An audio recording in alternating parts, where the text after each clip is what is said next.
So boys इस button के पीछे मैंने सोचा नहीं था कि मेरा ऐसा काम हो जाना जिसकी मुझे बिल्कुल भी उम्मीद नहीं थी। मैं बात कर रहा हूँ पोटोहार के स्टीयरिंग के बटन की। मैं काफी दिन से ये स्टीयरिंग का बटन ढूंढ रहा था। मैं पहुंच गया सुल्तान के खूह और सुल्तान के खूह में भी काफी जगह ढूंढा और बटन फाइनली मिल चुका। लेकिन मेरे कहा मेरे पास पूरा दिन है तो मैं करूंगा क्या। मैंने कहा यार यहाँ पे आके ना कबाड़ वाली गली में जाते हैं, वहां पे जाके मैं जरा अपनी गाड़ी के लिए मजा के लिए डिफरेंशियल तो पता कर लूं। फिर क्या मेरी किस्मत जागी और मैं एक पहुंचा शॉप पे और यहाँ पे काफी गाड़ियां खुली पड़ी हुई थी जिसमें करोला काफी ज्यादा थी। मैंने जाते साथ ही अपनी डिमांड की, भाई मुझे चाहिए डिफरेंशियल। वहां पे खान भाई ने कहा मेरे पास दो पड़े हुए हैं, आपको जो पसंद है आप पसंद कर लीजिए। मैंने कहा मैं अगले दिन आऊंगा अपने वालिद साहब को लेकर और अपनी पसंद का निकलवा के उसको चेक करके लेके जाऊंगा। फिर क्या अगले दिन आपका भाई पहुंच गया और जाके अपनी पसंद का डिफरेंशियल निकलवाया। अगर आप मुझे शुरू से फॉलो करते आ रहे हैं आपको पता है मैंने मजा का प्रोजेक्ट किया था और काफी अच्छी तैयार भी की। लेकिन मसला यही था कि गाड़ी कंप्लीटली तैयार नहीं थी, जिस तरह के मैकेनिकल वर्क्स काफी ज्यादा थे, जिसमें से सबसे बड़ा एक मसला था डिफरेंशियल का। ये काफी लंबी स्टोरी है जो कि मैं आपको तसल्ली से बताऊंगा कि भाई पुराने डिफरेंशियल में क्या फर्क था और अब जो बाइक किया है क्या फर्क है। खैर मैं जिस साइज का ढूंढ रहा था वो तो मुझे मिल गया। मैंने एक सेकंड भी नहीं लगाया, मैंने इसको खरीद लिया। खोल के तसल्ली से चेक किया कहीं ये अंदर से डैमेज तो नहीं है, तो प्रॉपरली खान भाई ने चेक करवा दिया कि भाई यहाँ पे चेक कर लो तसल्ली से और लगा के आप चेक भी कर लो, 10 दिन चलाओ, कोई मसला हो तो हम इसको चेंज कर देंगे। खैर ये हमने सामान उठाया और यहाँ से निकल गए। आगे का काम भी काफी ज्यादा लंबा था। आपको पता है कि सुल्तान के खूह में आप कोई गाड़ी का काम कराएं और वो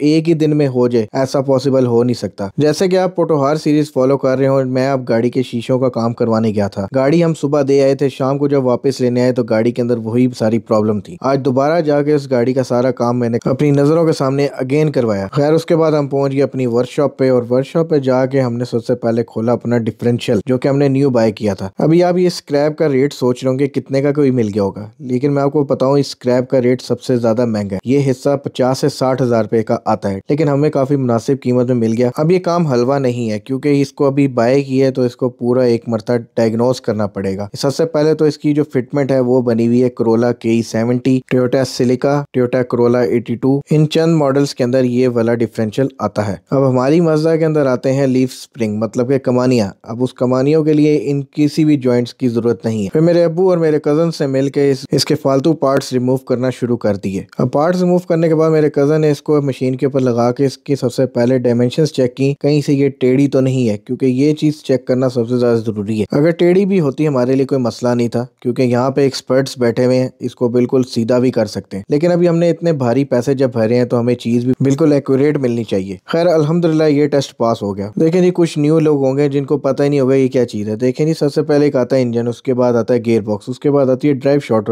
लास्ट में आता है ये डिफरेंशियल। अब इतना समझ लीजिए अगर ये एक्यूरेट है तो आपकी गाड़ी भागेगी भी बहुत, ये एक्यूरेट है तो आपकी गाड़ी ड्रिफ्ट भी मारेगी, ये एक्यूरेट है तो आपकी गाड़ी जोर भी अच्छा लगाएगी। बस आप लोग भी इतना समझ लीजिए मैं जिस चीज से सेटिस्फाइड नहीं था वो चीज मैंने आज हासिल कर ली। फिर मेरे कजन्स ने मिलकर इसके जो माउंट्स हैं जिसपे सस्पेंशन लगती है टोयोटा की, वो सारे के सारे रिमूव किए। अब ये हमारे किसी काम के नहीं थे क्योंकि हमारी गाड़ी के ऊपर लगनी है कमानियां। अब इन माउंट्स को रिमूव करना भी काफी ज्यादा जरूरी है। अगर ये रिमूव नहीं होंगे तो हमारी गाड़ी में ये फिट ही नहीं होगी। अभी यहाँ तक ये कहानी खत्म नहीं हुई। अभी सारे की सारी रिमूव करने के बाद इसके बैरिंग, गियर्स, ड्रम्स सब कुछ दोबारा क्लीन करना पड़ेगा। इसमें सबसे बड़ा शक जो होता है ना वो होता है कि आपके डिफरेंशियल में से किसी भी किस्म की नॉइस ना आए। अब वो उसी को चेक करने के लिए इसको प्रॉपर 2-3 दिन लगाने पड़ेंगे। अब ये चीज आपको अकेले नहीं करनी पड़ती, यहाँ पे मेरे कजन्स का भी कुछ काम था और मेरे अब्बू का भी आगे सारा काम है। तो कल की वीडियो में हम आपको दिखाएंगे मेरे अब्बू ने क्या काम करने हैं, क्योंकि उसके अंदर काफी चीजें हैं जो कि हमें खुद मैकेनिकल देखनी पड़ेंगी। अब मैं आपको थोड़ा सा समझा देता हूँ मैंने ये चेंज क्यों किया, फिर आगे हम स्टोरी को शुरू करेंगे, आपको नेक्स्ट वीडियो में दिखाएंगे। सो गाइस जैसे कि अभी आपने सारा सीन देखा, ये सारा मुझे मजबूरन बनाना पड़ा वॉइस ओवर में, क्योंकि आपको पता है कि बाजारों में रश बहुत होता है, वर्कशॉप में काम चल रहे होते हैं, तो वहाँ पे मैं भी थोड़ी बहुत हेल्प करवा रहा था। जब मुझे टाइम मिलता था मैं थोड़ा सा क्लिप बना लेता था। लेकिन चले आगे का सीन दिखाता हूँ। इतना मसरूफियाती कि मैं वर्कशॉप की टाकी भी साथ ले आया हूँ अपनी जेब में, मुझे पता भी नहीं लगा। तो ये सीन है। अब मैं आगे बात बताता हूँ कि ये चेंज करने का मसला क्या है और ये आप लोगों को भी ज़रूरत पड़ सकती है कि नहीं। देखें जी एक तो फैक्ट्री फिटेड आई ये चीज़ तो वो तो बेहतरीन है, लेकिन अगर आपने कोई छेड़खानी कर दी है जिस तरह कि इंजन स्वैप कर ली है, ठीक है, मतलब कि कोई 1500-1300 सीसी की गाड़ी है उसके अंदर आपने 2000 सीसी या 2500 सीसी इंजन इंस्टॉल कर ली है, तो आपको ज़रूरत पड़ सकती है एक डिफरेंशियल की। ठीक है, एक गुच्छे की ज़रूरत पड़ सकती है, ठीक है। इसे ड्राइव शाफ्ट भी कहते हैं और इसकी ज़रूरत आपको पड़ सकती है। अब अपने पास भी यही केस है। अब इस केस में आपको सिंपल से मैं थॉट बता देता हूँ कि हमारी गाड़ी के अंदर है टोयोटा का 3SFE 2000 सीसी इंजन, ठीक है। इसके साथ जो ड्राइव शाफ्ट लगी थी, सॉरी डिफरेंशियल लगा हुआ था। अब इसमें क्या सिस्टम था कि ये था काफ़ी पावरफुल किस तरह के, अगर आप ऑफ रोडिंग करते हैं या तो फिर कोई जंगल वाले रास्ते में जाते हैं, जिस तरह आप देख रहे हो मरी हो गया, मानसरा हो गया, एबटाबाद हो गया, वहाँ पे आपको टोयोटा 76 मज़दा इस तरह की पुरानी गाड़ियाँ टैक्सियाँ भरी हुई नज़र ज़रूर आएंगी और फुल लोड से भरी हुई होंगी। उनकी वजह क्या है कि उसके अंदर डिफरेंशियल लगा होता है, जो कि हमारी मज़दा के अंदर भी लगा हुआ है।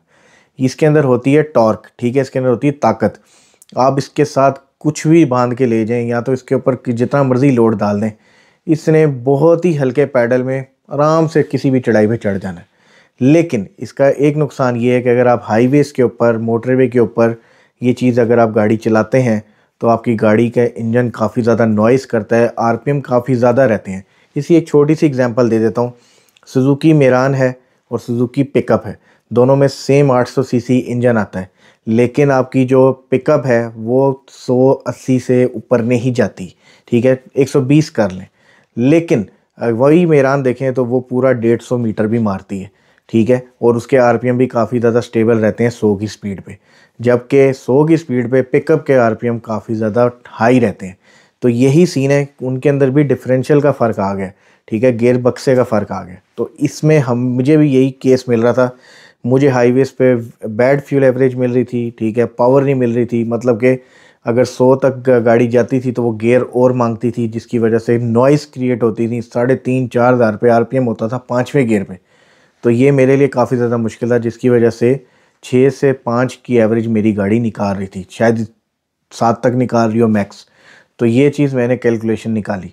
अब मुझे चलानी थी डेली गाड़ी, मैं कहता था कि भाई 10 की एवरेज भी दे दे तो मेरे लिए बेस्ट है।